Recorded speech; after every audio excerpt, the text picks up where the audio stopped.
Hi, I'm Richard Kent. I'm the production designer for Shakespeare in the Park's Macbeth. The process for designing a set is often the same, but it varies project to project, depends on its location. In particular, the park, it takes about a year to go from the very first initial ideas through to scene on stage.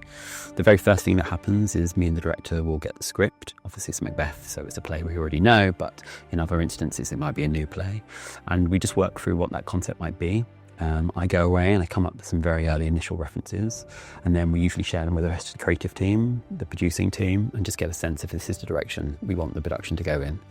When we've got to that stage, then I will go away and start working on some physical work, so drawing up on my computer and also doing some modelling. And then we go to a stage where we have enough to present a design, and particularly in the park, there's a lot of technical stuff that has to be taken into account.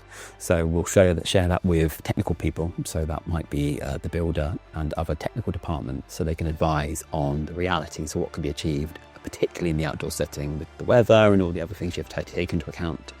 And then the next stage after that, having had what we call a white card, which is a literal physical model, you're often made out of white card.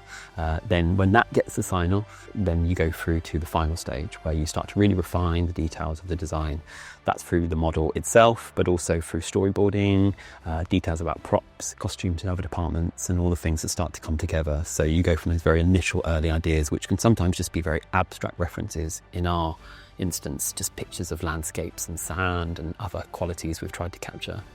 And then you build to the final point where I'm at a place where I can hand over to other people a model, a set of drawings, references and notes about how I want it to look. Because there's a level in which you can say it's exactly like this, and then there's a level in which some of it has to be interpreted into what's actually realistic and achievable.